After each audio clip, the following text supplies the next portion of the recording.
This is Joe's Corner 76. We'll be discussing the human condition. In order to change it, we have to be involved. A letter to Mr. Carney. Dear Mr. Carney, you have been Prime Minister for 6 months. The people, particularly those 50 and above, who voted for you because you appeared to know how to operate the country on a business-like basis. You seem to start off well.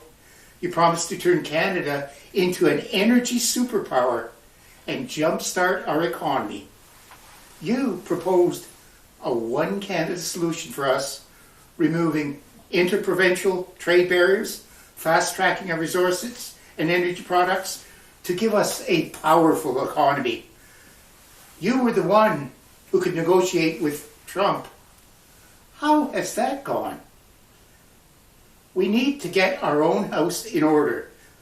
Carney, you are acting like a petulant child by refusing to do things that are self-evident in the national interest, like ditching supply management and developing our abundant oil and gas reserves. You set up a major project office to streamline infrastructure projects, but you have refused to drop Act C-48 that prevents large tankers from loading and unloading off the BC coast. The Impact Assessment Bill has not been dropped or amended. The Carbon Emissions Act on Industry has not been dropped. Bill 69 banning pipelines has not been dropped. No framework has been announced to absolutely clarify a one-step build-ready process to streamline energy projects. Energy Minister Tim Hodgson said that before any projects can go ahead, that the provinces and Indigenous people need to approve them. The Canadian government has the authority to build pipelines without provincial agreement, particularly for interprovincial pipelines. The federal government relates these pipelines through the Canada Energy Regulator and a National Energy Board. Where is the plan to eliminate interprovincial trade barriers? You are proposing to set up the next budget in 2 parts. An operating budget to run the country that you call an austerity budget, that you promised to balance within 3 years. A growth-focused budget to invest in developing Canada. Mr. Carney, do you think you're fooling the average Canadian? There is only one pie, and no matter how you split it, there will be one overall deficit for Canadians to finance. You have not stated clearly how you intend to balance the budget so that the total deficit overall is reduced. Another department has been set up to spur housing costs. Nothing concrete has emerged. In fact, housing starts are down. You are proposing that Canada will diversify our trade around the world and end our reliance on the US. Do you really think cozying up to China to offset the US trade is the best plan? They punish us economically to make us bend to their will. They interfere in our elections. They use trading tactics that are detrimental to Canada. China steals our intellectual property. They harass Canadian citizens of Chinese origin on Canadian soil. Do you really want to tie us more closely to them, Mr. Carney? You're putting the government at the center of the economy to build homes, invest in AI, and supposedly make us an energy superpower. You have set it up so you can pick and choose what projects go ahead. Will these be the ones that fit your agenda? Let's be clear. The private sector are the ones who produce wealth and generate profits and pay taxes.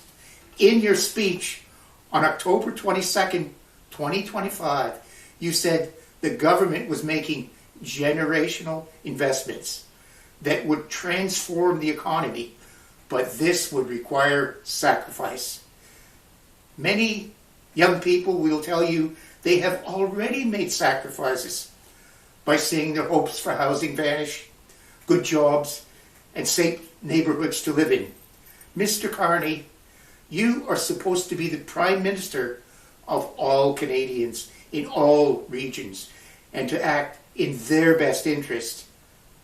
It appears that you think you alone can run the Canadian economy.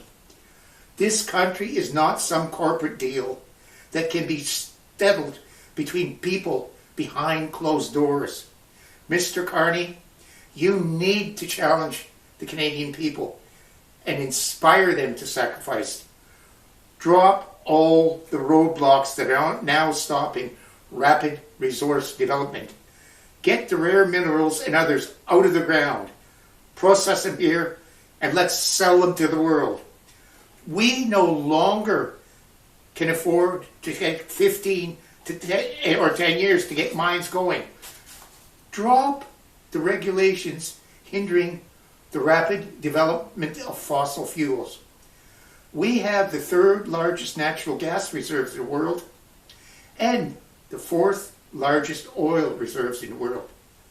Build the Northern Gateway, Energy East, and Keystone XL pipelines now. Get the liquid natural gas plants built now. Germany built 2 plants in 4 months. We can surely get ours out faster. Canada needs the hundreds of billions of dollars that these resources will bring. During the Second World War, Canada only had 11 million people. We built tanks, planes, ships. We had the 4th largest army and air force in the world,